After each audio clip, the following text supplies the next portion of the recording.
നമസ്കാരം. വാർത്തകളും വിശേഷങ്ങളുമായി സൗത്ത് വിഷൻ ന്യൂസിലേക്ക് സ്വാഗതം. ഞാൻ സിനി ചന്ദ്ര. ഇന്നത്തെ പ്രധാന സംഭവ വികാസങ്ങളിലേക്ക്.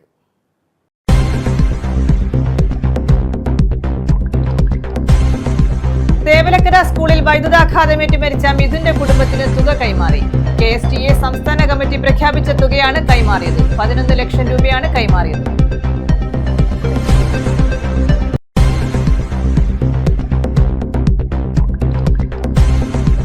ബസ് വൈദ്യുതി പോസ്റ്റിലിടിച്ച് അപകടം. ഓച്ചിറ വലിയകുളങ്ങരയിലായിരുന്നു അപകടം. 15 കുട്ടികളുമായി പോയ ബസ്സാണ് അപകടത്തിൽപ്പെട്ടത്. ഡ്രൈവർ മദ്യപിച്ചിരുന്നതായി പോലീസ്.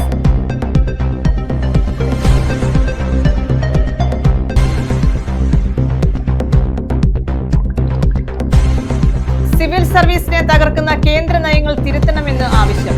NGO യൂണിയൻ കരുനാഗപ്പള്ളിയിൽ മാർച്ചും ധർണയും നടത്തി. കരുനാഗപ്പള്ളി കുന്നത്തൂർ ഏരിയ കമ്മിറ്റികളുടെ നേതൃത്വത്തിലായിരുന്നു മാർച്ച്.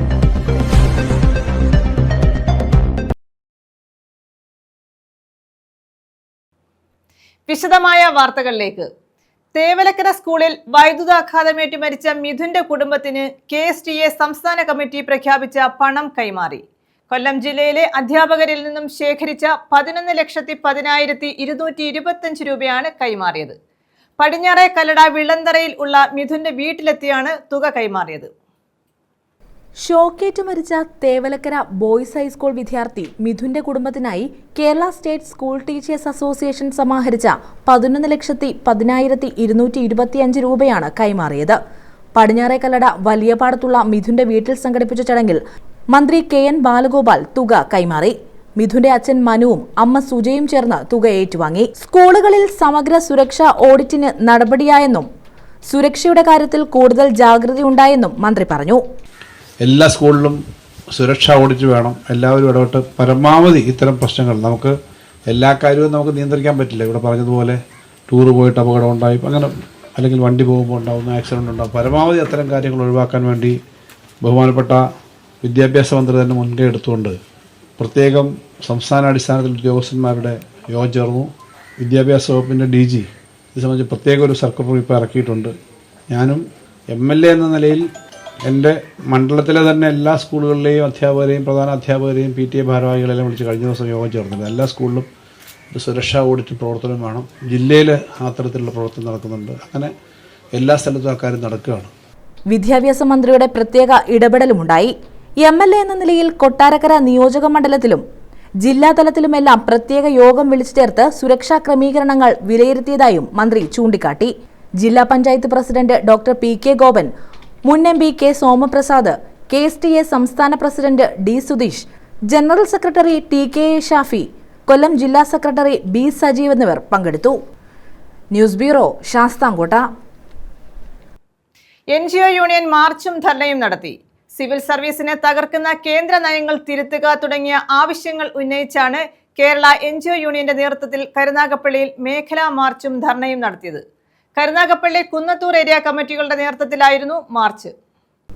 സിവിൽ സർവീസിനെ തകർക്കുന്ന കേന്ദ്ര നയങ്ങൾ തിരുത്തുക തുടങ്ങിയ ആവശ്യങ്ങൾ ഉന്നയിച്ചാണ് കേരള NGO യൂണിയന്റെ നേതൃത്വത്തിൽ കരുനാഗപ്പള്ളി കുന്നത്തൂർ ഏരിയ കമ്മിറ്റികളുടെ നേതൃത്വത്തിലായിരുന്നു മാർച്ചും ധർണയും. കരുനാഗപ്പള്ളി മുനിസിപ്പാലിറ്റിക്ക് മുന്നിൽ നിന്ന് ആരംഭിച്ച ജീവനക്കാരുടെ മാർച്ച് ടൗൺ ചുറ്റി സിവിൽ സ്റ്റേഷന് സമീപം സമാപിച്ചു. തുടർന്ന് ചേർന്ന സമരം സംസ്ഥാന കമ്മിറ്റി അംഗം MN അനിൽകുമാർ ഉദ്ഘാടനം ചെയ്തു. അല്ലെങ്കിൽ ജീവനക്കാരുടെ സാമ്പത്തിക ആനുകൂല്യങ്ങളടക്കം സംരക്ഷിക്കുവാനും നേടിയെടുക്കുവാനും കഴിയൂ എന്ന തിരിച്ചറിവ് തീർച്ചയായും ഇവിടെ പങ്കെടുക്കുന്ന മുഴുവൻ ജീവനക്കാർക്കും സഹാക്കൾക്കും ഉണ്ടാകേണ്ടതാണ്. നമുക്കറിയാം, നവകേരള നിർമ്മിതി അല്ലെങ്കിൽ ജനപക്ഷ ബദൽ 1957 മുതൽ നമ്മുടെ സംസ്ഥാനത്ത് അധികാരത്തിൽ വന്നിട്ടുള്ള അല്ലെങ്കിൽ മാറി മാറി നമ്മുടെ സംസ്ഥാനത്ത് അധികാരത്തിൽ വന്നിട്ടുള്ള ഇടതുപക്ഷ ജനാധിപത്യ മുന്നണി ഗവൺമെന്റ് തുടങ്ങി വെച്ച വികസനക്ഷേമ പ്രവർത്തനങ്ങളാണ് തീർച്ചയായും അല്ലെങ്കിൽ അതിന് നാന്ദി കുറിച്ച പ്രവർത്തനങ്ങളാണ് ഇന്ന് കാണുന്ന കേരളമാക്കി മാറ്റാൻ സാധിച്ചതെന്ന് നമുക്ക് തീർച്ചയായും അറിയാം. ജില്ലാ സെക്രട്ടേറിയറ്റ് അംഗം V പ്രേം അധ്യക്ഷത വഹിച്ചു. ജില്ലാ ട്രഷറർ R രതീഷ് കുമാർ, ജില്ലാ സെക്രട്ടേറിയറ്റ് അംഗം MM നിസാമുദ്ദീൻ, ജില്ലാ കമ്മിറ്റി അംഗം ഇന്ദിര V സുരേഷ് കുമാർ എന്നിവർ പങ്കെടുത്തു. News bureau, Karunagappally. School bus വൈദ്യുതി പോസ്റ്റിലിടിച്ച് അപകടം. ഓച്ചിറ വലിയകുളങ്ങരയിലായിരുന്നു അപകടം. 15 കുട്ടികളുമായി പോയ ബസ്സാണ് അപകടത്തിൽപ്പെട്ടത്. ഡ്രൈവർ മദ്യപിച്ചിരുന്നതായി പോലീസ് പറഞ്ഞു. എന്താ പറ്റിയായിരുന്നു?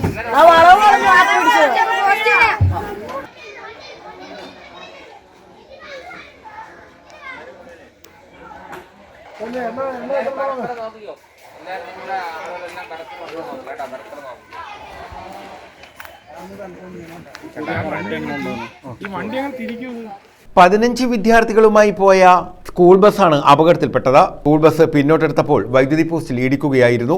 കരുനാഗപ്പള്ളി ജോൺ എഫ് കെന്നഡി സ്കൂളിലെ ബസ്സാണ് ഓച്ചിറ കല്ലൂർ മുക്കിന് സമീപം അപകടത്തിൽപ്പെട്ടത്. സ്ഥലത്തെത്തിയ പോലീസ് പരിശോധന നടത്തിയപ്പോൾ ഡ്രൈവർ മദ്യപിച്ചിരുന്നതായി വ്യക്തമായി.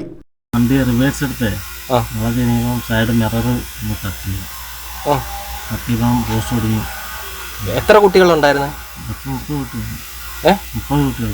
30 കുട്ടികളുണ്ട്. ആർക്കും കുഴപ്പമൊന്നും? ഇതേസമയം താൽക്കാലിക ഡ്രൈവറായിരുന്നു ജോലിയിൽ ഉണ്ടായിരുന്നതെന്നാണ് സ്കൂൾ അധികൃതർ നൽകുന്ന വിശദീകരണം. അപകടത്തിൽ ആർക്കും പരിക്കില്ല. News bureau, Ochira. വ്യാപാരി വ്യവസായി ഏകോപന സമിതി സ്നേഹസ്പർശം കുടുംബ സുരക്ഷാ പദ്ധതിയുടെ 17ാം ഘട്ടം വിതരണം ചെയ്തു. 5 കുടുംബങ്ങൾക്ക് 50 ലക്ഷം രൂപയാണ് 17ാം ഘട്ടത്തിൽ വിതരണം ചെയ്തത്. കുടുംബ സുരക്ഷാ പദ്ധതിയുടെ 17ാം ഘട്ട സമ്മേളനം GS ജയലാൽ MLA ഉദ്ഘാടനം ചെയ്തു. കേരള വ്യാപാരി വ്യവസായി ഏകോപന സമിതി കൊല്ലം ജില്ലാ കമ്മിറ്റിയുടെ സ്നേഹസ്പർശം കുടുംബ സുരക്ഷാ പദ്ധതിയുടെ 17ാം ഘട്ട വിതരണമാണ് നടന്നത്. കൊല്ലത്ത് സംഘടിപ്പിച്ച പരിപാടി GS ജയലാൽ MLA ഉദ്ഘാടനം ചെയ്തു. ഈ സമൂഹം ഈ സംഘടനയോട് കടപ്പെട്ടിരിക്കുന്നു എന്ന വാക്കല്ലാതെ മറ്റൊന്നും നന്ദി പറയാനില്ല എന്നതാണ് ഒരു വാസ്തവം. അതൊരു മാതൃകാപരമായ പരിപാടിയിലാണ് കേരള വ്യാപാരി വ്യവസായി ഏകോപന സമിതി ഈ നടത്തുന്നത്. ഏറ്റവും വലിയൊരു സാമൂഹ്യ പ്രതിബദ്ധത നിറഞ്ഞ മനുഷ്യമുഖമുള്ള ഒരു സാമൂഹ്യ ഇടപെടലാണ്. ഇന്നിപ്പോ ഇവിടെ 5 കുടുംബങ്ങൾക്കാണ് 10 ലക്ഷം രൂപ വീതം ഇത് നൽകുന്നത്. കൊല്ലം ജില്ലാ പ്രസിഡന്റ് S ദേവരാജൻ അധ്യക്ഷത വഹിച്ചു. പരവൂർ നഗരസഭാ ചെയർപേഴ്സൺ P ശ്രീജ മരണാനന്തര കുടുംബസഹായ വിതരണം നടത്തി. S അശോകുമാർ അനുശോചന പ്രമേയം അവതരിപ്പിച്ചു. M Safeer, Jojo K Abraham, S Kabeer, Sreelal, Nedungolam Raghu, Pradeep G Kurumandal, B Rajankurup, B Premananda, D Vavachan, Rajagopal Pavumba, Vijayan Pillai, Shajahan Bharanikkavu, Bavis Vijayan, MM Ismail തുടങ്ങിയവർ പങ്കെടുത്തു. അകാലത്തിലെല്ലാം വേർപെട്ടു പോകുന്ന പാവപ്പെട്ട വ്യാപാരികളുടെ കുടുംബത്തിന് ഒരു വലിയ സഹായം എന്ന നിലയിൽ ഇവർ ബൃഹത് പദ്ധതി രൂപീകരിക്കാൻ മുൻകൈയെടുത്ത വ്യാപാരി വ്യവസായി ഏകോപന സമിതിയുടെ ബന്ധപ്പെട്ട നേതാക്കന്മാരെ ഞാൻ അങ്ങേയറ്റം സ്നേഹത്തോടെ അഭിവാദ്യം ചെയ്യുന്നു. ന്യൂസ് ബ്യൂറോ, കൊല്ലം. പത്തനാപുരത്ത് വനിതാ ഡോക്ടറെ പീഡിപ്പിക്കാൻ ശ്രമിച്ച കേസിൽ പ്രതിക്ക് ജാമ്യം അനുവദിച്ചതിൽ പ്രതിഷേധം ശക്തം. Indian dental association black badge day ആചരിച്ചു. ദുർബലമായ വകുപ്പുകൾ ചുമത്തിയതാണ് പ്രതിക്ക് പെട്ടെന്ന് ജാമ്യം കിട്ടാൻ കാരണമെന്നാണ് ആക്ഷേപം. പ്രതിഷേധം ശക്തമായതോടെ പോലീസ് കഴിഞ്ഞ ദിവസം ഡോക്ടറുടെ മൊഴി രേഖപ്പെടുത്തിയിരുന്നു. വനിതാ ഡോക്ടറെ ആശുപത്രിയിൽ അതിക്രമിച്ചു കടന്ന് മാനഭംഗപ്പെടുത്താൻ ശ്രമിച്ച കേസിലാണ് പ്രതിക്ക് ജാമ്യം അനുവദിച്ചത്. പോലീസ് അനാസ്ഥയാണ് ജാമ്യം ലഭിക്കാൻ ഇടയായതെന്ന് ആക്ഷേപം ഉയർന്നിരുന്നു. സംഭവത്തിൽ ഡോക്ടർമാരുടെ സംഘടന ഇടപെടുകയും ബന്ധുക്കൾ ശക്തമായ നടപടി ആവശ്യപ്പെട്ട് രംഗത്തെത്തുകയും ചെയ്തതോടെ തിങ്കളാഴ്ച ഡോക്ടറുടെ വിശദമായ മൊഴി പോലീസ് രേഖപ്പെടുത്തി. ഇത് അഡീഷണൽ സ്റ്റേറ്റ്മെന്റായി കോടതിയിൽ ഹാജരാക്കി പ്രതിയുടെ ജാമ്യം റദ്ദാക്കുന്നത് ഉൾപ്പെടെയുള്ള നടപടി സ്വീകരിക്കാനാണ് പോലീസ് തീരുമാനം. കഴിഞ്ഞ ശനിയാഴ്ച രാത്രിയാണ് ആശുപത്രിയിൽ വെച്ച് ഡോക്ടർക്ക് നേരെ അതിക്രമം നടന്നത്. സംഭവത്തിൽ പത്തനാപുരം കുണ്ടയം ആലവിള സൽദാൻ മൻസിലിൽ സൽദാൻ അറസ്റ്റിലായിരുന്നു. ഞായറാഴ്ച മജിസ്ട്രേറ്റിന് മുന്നിൽ ഹാജരാക്കിയ പ്രതിക്ക് ജാമ്യവും അനുവദിച്ചു. ദുർബലമായ വകുപ്പുകൾ ചുമത്തിയതാണ് പ്രതിക്ക് പെട്ടെന്ന് ജാമ്യം കിട്ടാൻ കാരണമായതെന്നാണ് ആക്ഷേപം. സംഭവം വിവാദമാവുകയും ശക്തമായ നടപടിക്ക് പോലീസ് സമ്മർദ്ദമേറുകയും ചെയ്തതോടെയാണ് ഡോക്ടറുടെ വിശദമായ മൊഴി രേഖപ്പെടുത്തിയത്. ഇതേസമയം ഇന്ത്യൻ ഡെന്റൽ അസോസിയേഷൻ അംഗങ്ങൾ ചൊവ്വാഴ്ച ബ്ലാക്ക് ബാഡ്ജ് ഡേ ആചരിച്ചിരുന്നു. സംഭവത്തിൽ സർക്കാരിന്റെ ഭാഗത്തുനിന്നും ശക്തമായ ഇടപെടലുകൾ ഉണ്ടാവണമെന്നും ഇവർ ആവശ്യപ്പെട്ടു. അക്രമിക്ക് പരമാവധി ശിക്ഷ ഉറപ്പാക്കണമെന്നും അല്ലാത്തപക്ഷം ശക്തമായ പ്രതിഷേധ നടപടികളുമായി മുന്നോട്ടു പോകുമെന്നും അസോസിയേഷൻ അറിയിച്ചു. News bureau, Pathanapuram. കൊല്ലം തിരുമംഗലം ദേശീയപാതയിൽ യാത്രാ ദുരിതം ഏറുന്നു. മഴയെ തുടർന്ന് റോഡിലുണ്ടായ കുഴികളാണ് യാത്രക്കാർക്ക് ദുരിതമാകുന്നത്. വർഷങ്ങൾക്ക് മുൻപ് പാകിയ ഇന്റർലോക്ക് ടൈലുകൾ ഇളകി മാറിയതാണ് ദുരിതത്തിന് കാരണമായത്. കൊല്ലം തിരുമംഗലം ദേശീയപാതയിലെ യാത്രയാണ് ദുരിതം സമ്മാനിക്കുന്നത്. കാലവർഷത്തിൽ തകർന്ന കുഴികളാണ് വാഹനങ്ങൾക്കും യാത്രക്കാർക്കും ഒരേപോലെ ബുദ്ധിമുട്ട് സൃഷ്ടിക്കുന്നത്. വർഷങ്ങൾക്ക് മുമ്പ് ഇന്റർലോക്ക് ചെയ്ത ടൈലുകൾ ഇളകി മാറി മിക്കയിടത്തും കുഴികൾ രൂപപ്പെട്ടിരിക്കുകയാണ്. ആയിരക്കണക്കിന് വലിയ വാഹനങ്ങളാണ് ദിനംപ്രതി ഇതുവഴി കടന്നുപോകുന്നത്. വാളക്കോട് വലിയ വളവിന് സമീപവും കലയനാട് അടിപ്പാതയ്ക്ക് സമീപവും വാളക്കോട് പെട്രോൾ പമ്പിന് സമീപവും വാളക്കോട് മേൽപ്പാലത്തിന് സമീപവും ഇതാണ് സ്ഥിതി. ഇരുചക്ര വാഹനങ്ങൾ ഇത്തരത്തിൽ കുഴിയിലകപ്പെട്ടാൽ അപകടത്തിൽപ്പെടാൻ സാധ്യതയേറെയാണ്. റോഡുകൾക്ക് വീതി കുറവായതുകൊണ്ട് തന്നെ ഇത് അപകടങ്ങൾ ക്ഷണിച്ചു വരുത്തുമെന്ന് പ്രദേശവാസികളും പറയുന്നു. റോഡ് നവീകരിക്കാൻ എത്രയും വേഗം നടപടിയെടുക്കണമെന്നാണ് യാത്രക്കാരുടെയും പ്രദേശവാസികളുടെയും ആവശ്യം.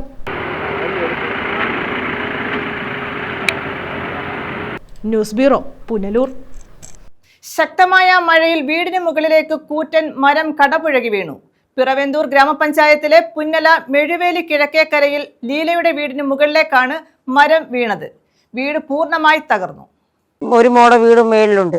അവിടോട്ട് തൽക്കാലത്തേക്ക് അങ്ങോട്ട് പോകാനേ ഒക്കത്തുള്ളൂ. പക്ഷേ ഇവർക്ക് ഒരു വീടില്ലാതെ വേറൊരു കുടുംബത്തെ കൂടുതൽ ദിവസവും നമുക്ക് നിൽക്കാൻ പറ്റത്തില്ലല്ലോ. ശക്തമായ മഴയെ തുടർന്നാണ് വീടിന് മുകളിലേക്ക് കൂറ്റൻ മരം കടപുഴകിയത്.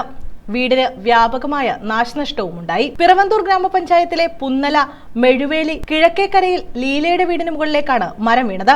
അപകട സമയത്ത് ലീല മാത്രമാണ് വീട്ടിലുണ്ടായിരുന്നത്. വീട് പൂർണ്ണമായും തകർന്നു. ലീല പരിക്കുകളില്ലാതെ അത്ഭുതകരമായാണ് രക്ഷപ്പെട്ടത്. ഞാൻ അരി അടച്ചിടാൻ ചെല്ലി ഇനി അടുക്കളയിലോട്ട് വന്നതാ. അപ്പം ഗുരുഗുരോന്ന് ശബ്ദം കേട്ടത് ഞാൻ ഇറങ്ങി ഓടുക ചെയ്തത്. ഞാൻ ഇറങ്ങി ഓടി പകുതിക്ക് പോലും ചെന്നില്ല. അപ്പോഴത്തേനും വീടിന്റെ മണ്ടേ മൊത്തത്തിൽ വീണ്. ഇതിനകത്ത് കയറാനും എടുക്കാനും ഒന്നും ഒക്കത്തില്ല. എല്ലാം മുറിയും പോയി. വീടിന് തൊട്ടടുത്തുള്ള അമ്മുമ്മക്കാവിന്റെ പരിസരത്ത് നിന്നിരുന്ന കൂറ്റൻ മഞ്ചാടി മരമാണ് കടപുഴകിയത്. സാമ്പത്തികമായി പിന്നോക്കം നിൽക്കുന്ന കുടുംബമാണ് ലീലയുടേത്. വീടിന്റെ മേൽക്കൂരയും ഓടും പൂർണ്ണമായും തകർന്നു. വീട്ടുപകരണങ്ങളും വൈദ്യുത ഉപകരണങ്ങളും നശിച്ചു. നിലവിൽ ലീലയ്ക്കും കുടുംബത്തിനും താമസിക്കാൻ മറ്റു മാർഗമില്ലാതെ ബുദ്ധിമുട്ടുകയാണ്. ഈ കിടക്കുന്ന മരങ്ങൾ മുറിച്ചു മാറ്റാൻ തന്നെ ഇവരുടെ പൈസ ഇല്ലാത്ത ഒരു ക്രമത്തിലാണ്. കാര്യം കൂലിവേലയ്ക്ക് പോകുന്നവരാണ്. ഇവർക്ക് മഴ മൂലം കുറച്ച് ദിവസം കൊണ്ട് കൂലിവേലയ്ക്കൊന്നും പോകാൻ കഴിയാത്ത സാഹചര്യം നിലനിൽക്കുന്നു. ഇന്നിപ്പം വില്ലേജ് ഓഫീസറുമായിട്ട് ബന്ധപ്പെട്ടു. അവർ ഫോട്ടോകൾ എടുത്ത് നാളെ തന്നെ എത്തിക്കാൻ പറഞ്ഞു. പക്ഷെ അത് ഗവൺമെന്റിന്റെ ഭാഗത്തു നിന്ന് ഇപ്പം പ്രകൃതി ദുരന്തത്തിൽപ്പെട്ട് കളക്ടറേറ്റിൽ നിന്നൊരു തീരുമാനം വന്നിട്ടുണ്ട്. പെട്ടെന്ന് നടപടികൾ സ്വീകരിച്ച് ജനങ്ങൾക്ക് വേണ്ടുന്ന സഹായം ചെയ്യാൻ. പക്ഷെ അത് വൈകരുത്. News bureau, Pathanapuram. വിവിധ ആവശ്യങ്ങൾ ഉന്നയിച്ച് മാർച്ചും ധർണയും നടത്തി. കേരള NGO യൂണിയൻ സംസ്ഥാന ജീവനക്കാരുടെ നേതൃത്വത്തിലായിരുന്നു മാർച്ചും ധർണയും സംഘടിപ്പിച്ചത്. ഇതോടനുബന്ധിച്ച് പ്രകടനവും നടത്തി. പണിയെടുക്കുന്ന ജീവനക്കാരുടെ പൊരുതുന്ന സംഘടന NGO യൂണിയൻ, കേരള NGO യൂണിയന്റെ നേതൃത്വത്തിൽ വിവിധ ആവശ്യങ്ങൾ ഉന്നയിച്ചുകൊണ്ട് ജനപക്ഷ ബദൽ നയങ്ങൾ ശക്തിപ്പെടുത്തുക, നവകേരള നിർമ്മിതിയിൽ പങ്കാളികളാവുക, കേന്ദ്ര സർക്കാരിന്റെ ജനവിരുദ്ധ തൊഴിലാളി വിരുദ്ധ നയങ്ങൾ തിരുത്തുക, കേന്ദ്ര സംസ്ഥാന സാമ്പത്തിക ബന്ധങ്ങൾ പുനഃസംഘടിപ്പിക്കുക, കേരളത്തെ തകർക്കുന്ന കേന്ദ്ര നയം തിരുത്തുക തുടങ്ങിയ ആവശ്യങ്ങൾ ഉന്നയിച്ചാണ് സംസ്ഥാന ജീവനക്കാരുടെ മേഖലാ മാർച്ചും ധർണയും നടത്തിയത്. കേരള NGO യൂണിയന്റെ നേതൃത്വത്തിലായിരുന്നു ധർണ. ഇതോടനുബന്ധിച്ച് പ്രകടനവും നടത്തി. പുനലൂർ TB ജംഗ്ഷനിൽ നിന്നും ആരംഭിച്ച് സിവിൽ സ്റ്റേഷനിൽ സമാപിച്ചു.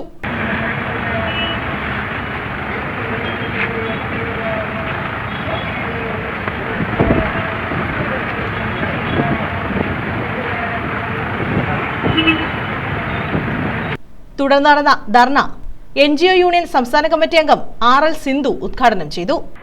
നമ്മൾക്കറിയാം, ഇന്ന് നമ്മൾ വസിക്കുന്ന ഈ കേരളം എന്ന് പറയുന്ന ഒരു കൊച്ചു സംസ്ഥാനത്തിനെ എത്രത്തോളം ഭംഗിയാക്കി ഈ ലോകത്തിന് വലതുപക്ഷ മുതലാളിത്ത നയങ്ങൾ മാത്രം മുന്നോട്ട് കൊണ്ടുപോകുന്ന ഭരണാധികാരികളുള്ള ഒരു ലോക രാഷ്ട്രീയത്തിൽ എങ്ങനെയാണ് സാധാരണക്കാരന്, ഏറ്റവും അടിസ്ഥാന വർഗത്തിന്, ഏറ്റവും പാവപ്പെട്ടവനെ ഒത്തുചേർത്ത് പിടിച്ചുകൊണ്ട് ഒരു നവലോക സങ്കല്പം, ഒരു നവരാഷ്ട്ര കെട്ടിപ്പടുക്കൽ എങ്ങനെ നടത്താമെന്ന് കാണിച്ചുകൊണ്ടിരിക്കുന്ന ഒരു ബദൽ സർക്കാരാണ് ഇന്ന് കേരളത്തിലുള്ളത്.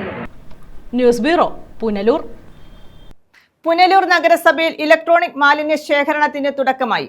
മാലിന്യത്തിന്റെ തൂക്കമനുസരിച്ച് നിശ്ചിത വിലയും ലഭിക്കും. 44 ഇനം ഈ മാലിന്യമാണ് ശേഖരിക്കുന്നത്. ഹരിതകർമ്മസേന ശേഖരിക്കുന്ന ഈ മാലിന്യം പ്ലാച്ചേരിയിലെ മാലിന്യ സംസ്കരണ കേന്ദ്രത്തിൽ സംഭരിച്ച ശേഷം ക്ലീൻ കേരള കമ്പനിക്ക് കൈമാറും. പുനലൂർ നഗരസഭയിൽ ഇലക്ട്രോണിക് മാലിന്യ ശേഖരണത്തിന് തുടക്കമായി. ഹരിതകർമ്മസേന വഴിയാണ് ശേഖരണം. മാലിന്യത്തിന്റെ തൂക്കമനുസരിച്ച് നിശ്ചിത വിലയും ഇനി മുതൽ ലഭിക്കും. നഗരസഭാ കാര്യാലയത്തിലെയും പൊതുസ്ഥാപനങ്ങളിലെയും മാലിന്യം ശേഖരിച്ചുകൊണ്ടാണ് തിങ്കളാഴ്ചയാണ് പദ്ധതിക്ക് തുടക്കം കുറിച്ചത്. വരും ദിവസങ്ങളിൽ ഓരോ വാർഡിലെയും വീടുകളിൽ നിന്നും മാലിന്യം ശേഖരിച്ചു തുടങ്ങും. ഇതിന്റെ ഭാഗമായി വീടുകൾ തോറുമുള്ള പ്രചരണവും ബോധവൽക്കരണ പ്രവർത്തനങ്ങളും ആരംഭിച്ചു കഴിഞ്ഞു.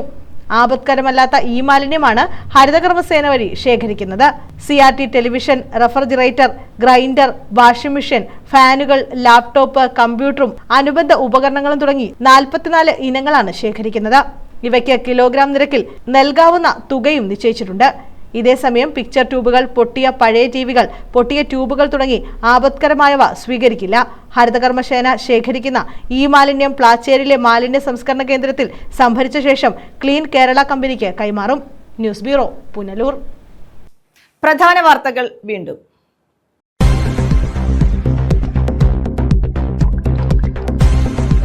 തേവലക്കര സ്കൂളിൽ വൈദ്യുതാഘാതമേറ്റ് മരിച്ച മിഥുന്റെ കുടുംബത്തിന് തുക കൈമാറി.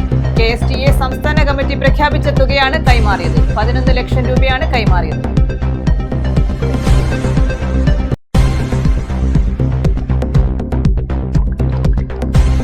സ്കൂൾ ബസ് വൈദ്യുതി പോസ്റ്റിലിടിച്ച് അപകടം. ഓച്ചിറ വലിയകുളങ്ങരയിലായിരുന്നു അപകടം. 15 കുട്ടികളുമായി പോയ ബസ്സാണ് അപകടത്തിൽപ്പെട്ടത്. ഡ്രൈവർ മദ്യപിച്ചിരുന്നതായി പോലീസ്.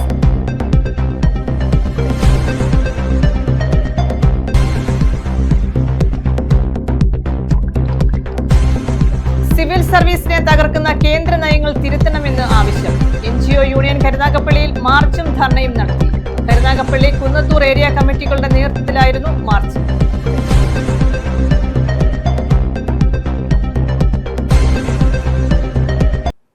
ഈ വാർത്താ ബുള്ളറ്റിൻ പൂർണ്ണമാകുന്നു. നമസ്കാരം.